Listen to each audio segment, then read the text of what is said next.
Iksan Skuter ya, baru saja meluncur ke ruang dengan Anda featuring Icong ya, aku dan ceritaku. Nah, Anda punya cerita? Nah, silakan bisa berbagi juga ya di sini di 0285424474 ataupun melalui WhatsApp di 0855420912 ya, silakan. Oke. Pak Imron di Degayu baru saja bergabung ya di kesempatan sore hari ini di 0855420912. Listrik di daerah Degayu sebagian gamer juga ya, padam sekitar pukul 15 lewat 20 menit sampai 16 lewat 15 tadi belum menyala. Wah, mungkin karena ini gangguan cuaca barangkali ya. Ya, kadang-kala pemadaman ini dalam rangka mengamankan ini apa ya, kalau ada gangguan cuaca kayak gini nih supaya aman dulu gitu. Dan ingat ya, kalau pada saat ada cuaca hujan kayak gini kayaknya apa ya, perlu kita itu hati-hati, jangan deket-deket dengan tiang listrik karena siapa tahu ya ada kebocoran listrik dan lain sebagainya sehingga bisa kena setrum gitu. Jadi kalau misalkan mau menepi gitu ya atau istilahnya ngiyup gitu ya, berteduh ya, cari tempat berteduh yang memang benar-benar tidak dekat dengan tiang listrik. Itu jauh lebih lebih aman. Info terkini, wah, apa ya, tetanggaan dengan Bu Zulfiah nih. Oh, di daerah mana, Tangkil ya, Tangkil ada ini teratak yang mantenan yang ambrol diterpa angin. Oh, tadi anginnya banter ya, keras ya di daerah Tangkil ya. Ya semoga aja nggak ada yang kena apa-apa, tapi selamat semuanya. Kalau terataknya yang ambrol ya nggak apa-apa ya. Masih bisa dibenerin istilahnya ya. Ya meskipun capek sih. Terus teras rumahnya Bu Zul juga ambrol diterpa angin dan hujan. Wow. Oh, ini berarti di daerah Tangkil ada angin kencang ya. Bisa saya telepon barangkali. Atau Bu Zulfia mau telepon? Jangan dong. Lagi kena susah. Sebentar. HP lagi di sana nih persoalannya. Aduh, ada yang bisa nganterin HP nggak ya?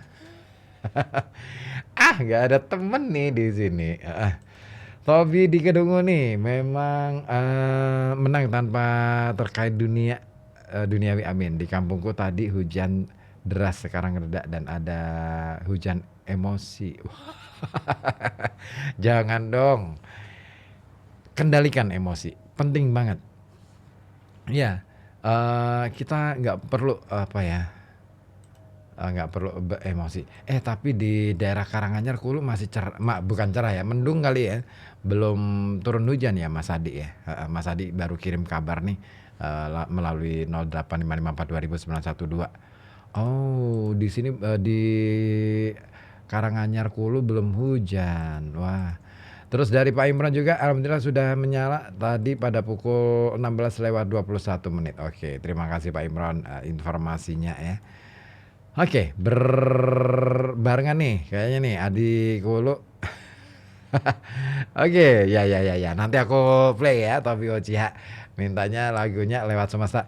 Lewat Semesta mulu sih mintanya, dari kemarin ada lagu lain nggak ya? Oke. Nah, ngomongin soal emosi, ngomongin soal apa ya, emosi itu kadang-kala muncul karena kita itu sebenarnya bisa jadi karena faktor minder, gara-gara kita belum sehebat orang lain. Ya, hidup seringkali terasa seperti lomba ya, lomba berpacu gitu ya. Kita berpacu berlari mengejar popularitas orang lain, mengejar sesuatu yang mungkin oleh pandangan kita anggap sebagai sebuah capaian yang luar biasa. Tapi bagi orang yang mengalaminya mungkin biasa-biasa aja, ya kan? Dan perlombaan dalam kehidupan itu nyaris hampir bisa dikatakan tanpa garis finish yang jelas. Nah, di satu sisi ada teman-teman yang tampaknya sudah mencapai puncak gunung lebih dulu. Sementara kita nih, saya, Anda barangkali ya, masih aja berjalan di tempat perlahan-lahan, menapaki jalan yang terjal, nggak selesai-selesai gitu ya. Selalu ada badai, ada pokoknya ada aja deh gangguannya. Nah, tapi apakah itu yang namanya kalah? Nah, sebenarnya nggak gitu kali ya. Nggak. Nggak ada kekalahan di situ. Karena saya ingat pernyataan atau puisinya Rendra. Beliau sang maestro yang sangat saya respect banget, sangat saya hormati banget. Beliau pernah menuliskan dalam puisinya, kalah menang adalah irama kematian, tetapi imbang berimbang, terus kemudian dalam menjaga keharmonisan itu adalah irama kehidupan. Wah, itu nancep banget tuh kata-kata itu. Iya, kalah menang itu irama kematian, maka kita tidak akan pernah bisa berkembang hanya gara-gara itu tadi, istilah kalah menang. Dan hidup memang bukan soal siapa yang sampai terlebih dulu ke garis finish atau ke puncak. Tetapi ini dia. Ini soal bagaimana kita tetap berdiri teguh dan menikmati perjalanan. Ya, aku setuju.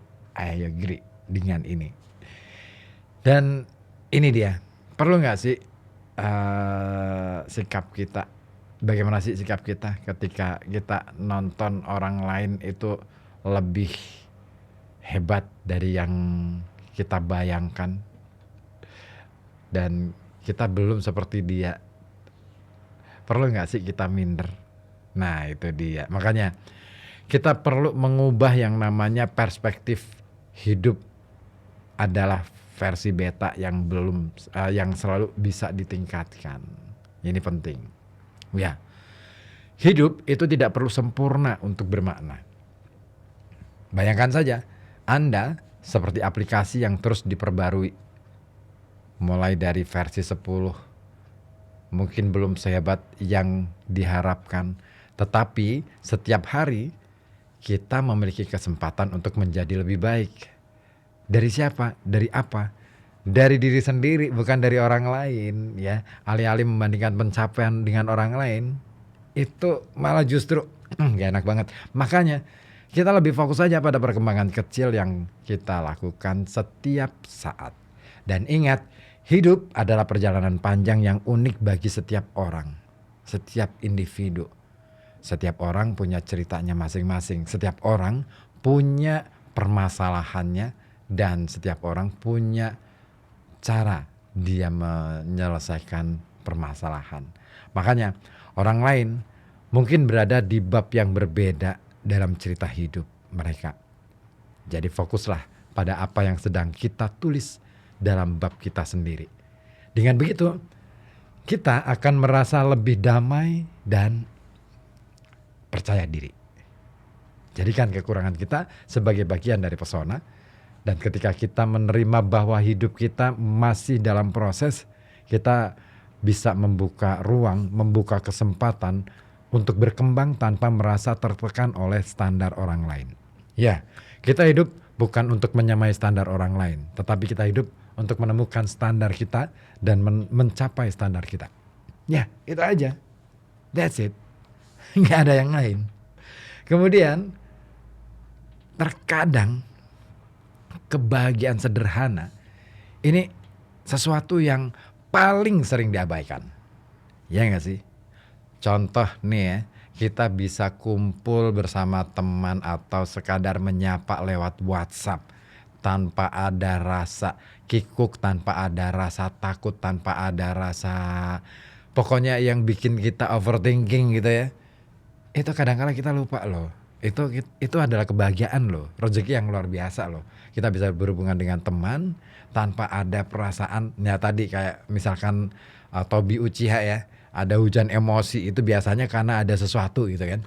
Misalnya nih, karena kita pernah melakukan kesalahan dengan teman, kita kadang-kadang kan kalau mau menghubungi segan, enggan gitu ya. Nah itu nggak enak banget. Atau misalkan kita kemarin minjem duit sama temen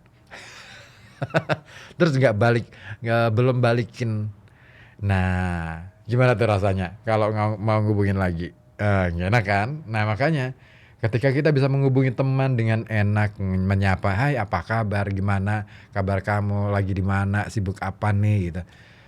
Kayaknya hujan-hujan nongkrong enak nih misalkan. Nah, itu hal yang simple tapi itu membahagiakan. Nah, itu sering kali kita lupakan, kita abaikan bahwa itu adalah kebahagiaan. Makanya kita perlu berhenti sejenak dan perhatikan ya, untuk memperhatikan hal-hal kecil yang membawa kebahagiaan dalam kehidupan kita. Apakah itu secangkir kopi hangat di pagi hari, di sore hari kayak gini, pas lagi hujan kayak gini, enak banget nih ya. Teh atau kopi panas, enak nih sore-sore ini. Terus bisa tertawa bersama teman-teman gitu ya, atau ya menikmati sinar matahari atau menikmati rintik hujan gitu ya di halaman rumah, di teras. Seru banget sih. Dan itulah kebahagiaan. Nah, rasa syukur inilah yang kadang kala kita itu nggak mendalam dalam mensyukuri segala sesuatu, sehingga kita apa ya, lupa bahwa rasa syukur itu bisa menggantikan rasa minder dengan perasaan cukup. Iya, ketika kita sadar bahwa kebahagiaan itu tidak selalu datang dari hal besar, kita itu akan lebih menghargai momen-momen kecil yang membuat hidup kita itu bermakna. Nah, dengan bersyukur, kita sesungguhnya menciptakan vibrasi positif yang membuat kita lebih percaya diri, dan orang yang bersyukur ini cenderung memancarkan energi yang menarik. Dan energi inilah yang membuat hidup kita terasa lebih hebat tanpa perlu dibandingkan dengan orang lain. Itu dia. Sudahkah Anda? Sudahkah kita? Iya.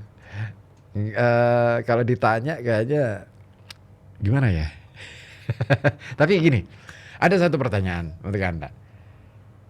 Kira-kira menurut Anda apa sih arti hebat menurut Anda nih?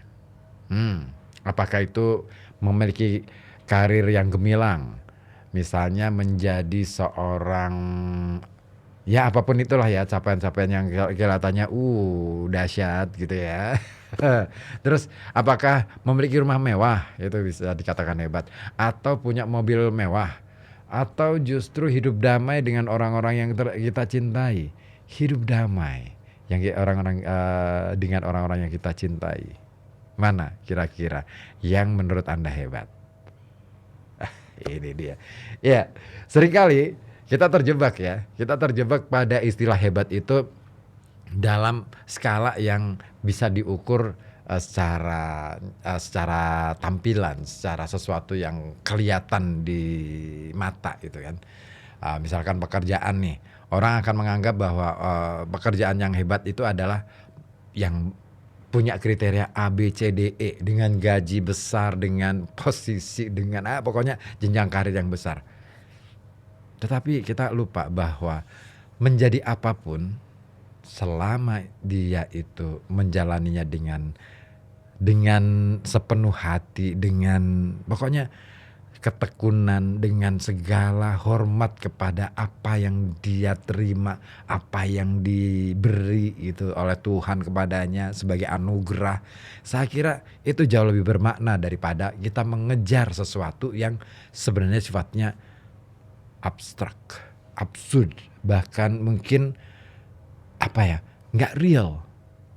Jabatan, posisi, gaji bahkan ya, itu sebenarnya nggak real juga sih. Kalau dalam pikiran saya sih seperti itu. Mau sebesar apapun, kalau kita nggak pernah merasa cukup untuk menghidupi kehidupan kita, jangan salah ya, saya tuh sering banget ketemu dengan orang-orang yang menurut saya lebih hebat dari saya. Beliau-beliau ini bukan seorang yang katakanlah punya jabatan atau punya pekerjaan yang menjanjikan dalam pikiran orang umum. Beliau hanya seorang pekerja di radio. Ini kisah nyata nih. Beliau itu senior saya. Saya sempat menjumpai beliau beberapa waktu lalu. Mampir ke rumah beliau, bersilaturahmi dengan beliau. Bertahun-tahun beliau itu bekerja sebagai seorang penyiar radio.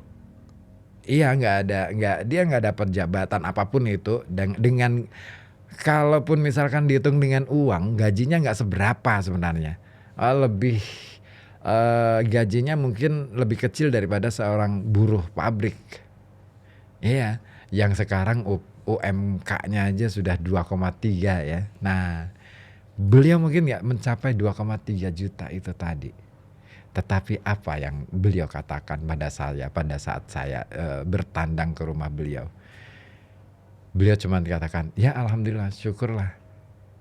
Biarpun katakanlah gaji uang yang dia terima untuk kehidupan sehari-harinya ya, itu ya kecil.